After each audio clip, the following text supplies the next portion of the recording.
जी welcome welcome welcome. आइए आइए, छोटे जल्दी सामान उठा। नमस्ते भैया। और छोटे 2 समोसे 2 ठंडे मिठाई सब लेके आ जा। घबराओ नहीं, मैं भी आपके साथ खाऊंगा। Come on come on come on. भाभी जी ये telephone, television, fridge, gas, kitchen, bedroom, मंदिर, ये देवर आज से सिर्फ आपका है। मोहन, अब तू ये नहीं कहना कि तू घर छोड़ के प्लेटफॉर्म पर रहेगा, ओके? तू मेरी चिंता मत कर, हमारा आशियाना तो बाहर बरामदे में है। आज से इस घर में सिर्फ तेरी गृहस्थी शुरू होगी। भाभी जी बेस्ट ऑफ लक। नमस्ते। एक काम कर, नीचे जाके पहले सब्जी तो लेकर आ जा। मास्टर आदमी है तू। जा जा जा। अब तो मास्टर भी है, मास्टर भी है। बहुत अच्छे हैं मोहन भैया।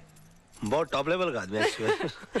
जानू 22 साल पराए घर में रहने के बाद आज अपने घर आकर बहुत अच्छा लग रहा है। समझ में नहीं आ रहा इतनी जल्दी इतना सब कुछ कैसे हो गया।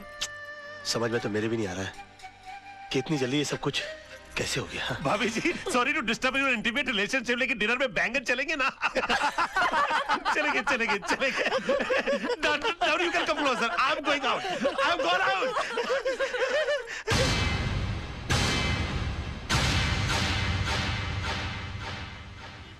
मिस्टर रजत, ये पूरा कोर्ट खाली का खाली क्यों पड़ा हुआ है? क्योंकि राज, कोई भी लॉयर कालरा के भाई का मर्डर केस लड़ना नहीं चाहता। कमाल है, क्रिमिनल लॉयर मर्डर केस लड़ना नहीं चाहता। वो क्यों? भाई मामूली आदमी थोड़ी है वो, इस शहर के सबसे बड़े अंडरवर्ल्ड डॉन का भाई है। दिन दहाड़े रास्ते पर एक आदमी को उसने चलाकर मार दिया। हाँ तो डॉन का भाई है तो उसके खिलाफ गवाही कौन देगा? है एक आदर्शवादी सोशल वर्कर पांगे। जब फाइनल हियरिंग का टाइम होगा तो उसको अस्पताल पहुंचा दिया जाएगा। नहीं राज, उसे पुलिस प्रोटेक्शन है। और फिर सब लॉयर्स ये जानते हैं कि पांगे अपनी जबान कभी नहीं बदलेगा।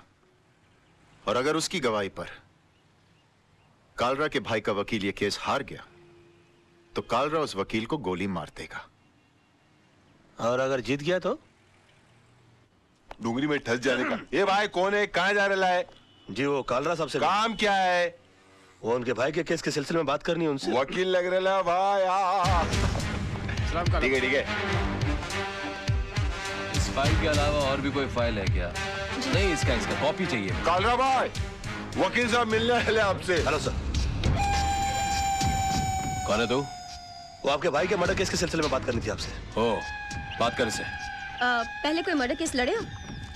जी नहीं, मर्डर केस तो नहीं लड़ा, लेकिन काफी बड़े बड़े केस हैंडल किया, जैसे robbery case, half murder case भी निकालूंगा। यू क्या काला किसी को भी इधर भेज देता है? ए जावा यहाँ से, बहुत काम है। काला साहब बात तो सुनिए मेरी। मेरा दिमाग वैसे ही ऑफ आउट है। मैं तेरे अंदर 2 गोली डालेगा, पुलिस मेरे को पकड़ेगा, ये लोग मेरे लिए वकील ढूंढेगा। भी जा जा। देखिए काला साहब, एक सेकंड, सॉरी, वैसे भी आपके भाई का केस लड़ने के लिए कोई तैयार नहीं है। जब मैं अपनी जान का जोखिम लेने को तैयार हूँ तो आपकी भी चाट रहे हैं। यकीन मानिए जीत हमारी होगी। तेरे को good name Tara. Tara ji, please try to make him understand. ये भाई जिम्बाब्वे के साथ क्रिकेट मैच नहीं खेलने के, जीत अपनी होगी। एक मिनट फिर ये पकड़िए। हाँ कोर्ट छोड़िए। काला साहब, आपके भाई का केस लड़ने का मुझे एक मौका दीजिए, उसके तकदीर के सितारे पलट जाएंगे। मैं कह रहा हूँ आपसे। एक मिनट काला साहब, इसे ये मौका दे दीजिए। राणा साहब, मेरी गारंटी पर। हाँ, मैं भाई के 2 नंबर के पैसे को मैं 1 नंबर के धंधे में कन्वर्ट करता हूँ। ओके, समझाइए सर इनको। Tell him, try to make him understand that I can do it. Thank you sir, thank you. Khurana साहब, आप देवदूत हो, आप फरिश्ते हो, you are angel, and let me tell you, you are great sir. मैंने पहले भी तुझे ये सब करने से मना किया था ना? तो फिर क्यों कर रहा? अब जाकर केस की तैयारी करो, वरना ये केस मैं वापस ले लूंगा। No way sir. हाँ। कालरा साहब, I think you won the case, you have done it sir. Okay, Tara इसे केस की डिटेल्स। जी। Tara ji, please come come come. Khurana, तुम्हें पता है ना कि तुमने क्या किया है? मैंने खुद अपनी आंखों से तेजपाल जैसे होशियार और अक्लमंद वकील को बेवकूफ बनाते देखा है। लड़का होशियार है, मौका नहीं मिला। अब ये केस तुम्हारे भाई के लिए नहीं, अपनी जान बचाने के लिए लड़ेगा। हाँ जानू। जान, कितनी देर लगा दी? पता है हम कितने परेशान हैं। क्यों? राज, तूने कालरा का केस लिया है? हाँ लिया है तो। और तेरे को पता भी है कितना खतरनाक आदमी है वो? जिंदगी में आगे बढ़ने के लिए कभी कभी जिंदगी को भी दांव पे लगाना पड़ता है, समझा? अपनी जान को दांव पे लगाने से पहले तुमने ये भी नहीं सोचा कि मेरा क्या होगा और हमारे होने वाले बच्चे का क्या होगा? जानू, ये सब मैं उसी के लिए तो कर रहा हूँ। तुम एक मिनट के लिए सोचो तो सही कि मुझसे शादी करके तुमको क्या हासिल हुआ? ये सड़ा हुआ छपरा, ये उजड़ी हुई बस्ती जिसे हम आशियाना कहते हैं, आनंद महल? नहीं, मैं नहीं चाहता हूँ कि मेरी होने वाली औलाद इस जगह पर अपनी आंखें खोले। और तुम देखना, ये केस तो मैं चुटकी बजा के जीत जाऊंगा। अच्छा, चुटकी बजाना जितना आसान काम है, तो फिर ऐसा कर, ये केस है ना मुझे दे दे, जो कुछ भी होगा ना मुझे होगा। मिस्टर मोहन, जिंदगी में बड़ा आदमी बनने का सपना मैंने देखा है। उसे साकार करने के लिए जो कीमत चुकानी पड़ेगी वो भी मैं ही चुकाऊंगा।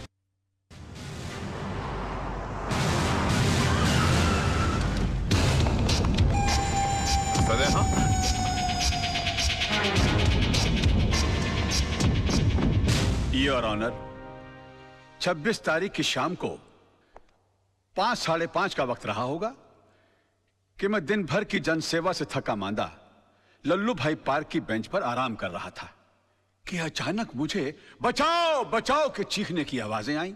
मैंने मुड़कर देखा तो लल्लू भाई पार्क के पीछे वाली सड़क पर एक आदमी बेतहाशा भागा जा रहा था और उसके पीछे ये साहब, बिल्कुल यही साहब, हाथ में टीन का डिब्बा लिए हुए उसी तेजी से उसका पीछा कर रहे थे। सामने भागने वाले आदमी को ठोकर लगी और वो गिर गया। इन्होंने उसे दबोचकर उस पर उस डब्बे से मिट्टी का तेल छिड़ककर जला दिया साहब, बुरी तरह जला दिया। डिफेंस को कुछ कहना है? यस मिलॉर्ड, मैं मिस्टर पांगे को क्रॉस एग्जामिन करने की इजाजत चाहूंगा। Permission granted. Thank you sir. Oh sorry. हाँ तो मिस्टर पांगे, आपने लल्लू भाई पार्क से इन्हें त्रिलोकनाथ ज्वेलर्स को जिंदा जलाते हुए देखा? जी हाँ, मैंने अपनी आंखों से देखा है। जब यह हादसा हुआ वहां पर काफी लोग होंगे? बहुत सारे लोग थे साहब, काफी लोग थे। तो उनमें से कोई गवाही देने के लिए क्यों नहीं आया? क्या बताऊं साहब, सब डरते हैं इनसे, डरते हैं। अच्छा, आपको डर नहीं लगता? नहीं साहब, मैं नहीं डरता। तो आप जैसे बता रहे हैं कि आप निर्भय और निडर आदमी हैं, ऐसे आदमी के सामने किसी को जिंदा जला दिया गया, आपने उसको बचाने की कोशिश क्यों नहीं की? कोशिश की थी वकील साहब, लेकिन जहां मैं खड़ा था वहां से पार्क का गेट कुछ फासले पे था। पहुंचते पहुंचते वक्त लग गया, तब तक वो जल चुका था। तो आपको गेट तक जाने की कोशिश करने की क्या जरूरत थी? आप दीवार फांद कर जा सकते थे और उसको बचा सकते थे। वकील साहब, शायद आपको ये नहीं मालूम कि पार्क की दीवार 3-4 फुट ऊंची है। मेरी उम्र का तकाजा है और कुछ अरसे से मेरे पांव में तकलीफ भी है। मैं वो दीवार... झूठ बोलते हैं आप। आपकी नीयत मिली था उनकी जान बचाना, वरना 3-4 फीट की दीवार कूदना कौन सी बड़ी बात है? मैं झूठ नहीं बोल रहा हूं वकील साहब, मैं दीवार कूद ही नहीं सकता। आप दीवार कूद नहीं सके मिस्टर पांगे, या आपने एक लंबी छलांग लगाने की कोशिश की है? काला के कंधों के ऊपर पैर रखकर आपने अपना पॉलिटिकल उल्लू सीधा करने की कोशिश की है? Objection milord. Let me complete sir. इसलिए आपने इस केस के थ्रू मैक्सिमम माइलेज हासिल करने की कोशिश की? ये क्या अखबारों के अंदर फ्रंट पेज पर आपके इंटरव्यूज आते हैं? क्या आप मिस्टर काला को खत्म कर देंगे? प्रेस और मीडिया में चिक चिक कर आपने इनके खिलाफ एक अजीब सा माहौल रचा दिया है। अदालत के फैसले से पहले आपने इस आदमी को जनता की नजरों में मुजरिम करार कर दिया और खुद गवाह होने के बावजूद जज बनकर इनके खिलाफ फैसला सुना दिया। और अदालत को इस तरह से मिसगाइड करने से पहले आपने सोचा कैसे नहीं कि आपका एक मामूली सा झूठ एक जवान आदमी की जान ले सकता है? Order, order. योर ऑनर, कितने शर्म की बात है, कितने दुख की बात है कि एक आदमी को दिन दहाड़े बीच सड़क पर जिंदा जला दिया जाता है। क्यों? क्योंकि उसने गुंडों के सामने झुकने से मना कर दिया, इनकार कर दिया, अपने खून पसीने की कमाई से हिस्सा देने के लिए मना कर दिया। और इतना सीरियस क्राइम करने के बाद भी यह आदमी, यह शख्स कानून से रहम की भीख मांगता है। नो योर ऑनर, ऐसे आदमी पर रहम करने का मतलब है फिर किसी मासूम की जिंदगी को खतरे में डालना। आई थिंक ऐसे क्रिमिनल्स के लिए कानून में सिर्फ एक ही सजा है, फांसी। मिस्टर मल्होत्रा, अब भी आपको कुछ कहना है? Know your lordship, I think मुझे 10 मिनट का ब्रेक चाहिए सर, प्लीज। कि सनाड़ी को केस सौंप दिया खुराना। अगर मेरे भाई को कुछ हो गया ना तो तुझे और तेरे इस वकील को दोनों को गोली मार दूंगा। अरे कुछ नहीं होगा आपके भाई को, अभी केस का फैसला हुआ नहीं है। लड़का इतना जल्दी हार मानने वाला नहीं है।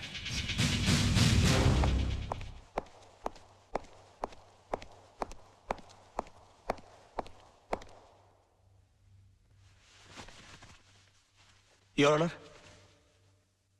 मैं ये केस हार गया। इनके झूठ के सामने मेरा सच हार गया। मेरा करियर शुरू होने से पहले ही खत्म हो गया। अब इस बेचारे को फांसी होने से कोई नहीं बचा सकता। और अगर इसको फांसी हो गई तो इसका भाई पागल हो जाएगा। ये पागल हो गया तो ये मुझे गोली मार देगा और मैं अकेले नहीं मरूंगा योर ऑनर। मैं अकेला नहीं मरूंगा सर। मैं अपने साथ इस बुढ़े को भी लिए जाऊंगा। मार डालूंगा मैं इसको, जान से मार डालूंगा।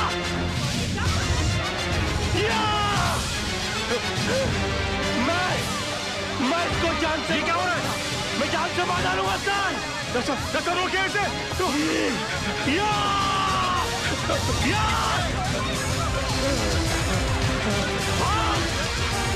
भागता है। बचाइए मुझे, ये मुझे मार देगा। ये क्या हो गया? मैं जान से मार डालूंगा। क्या? बचाइए मुझे।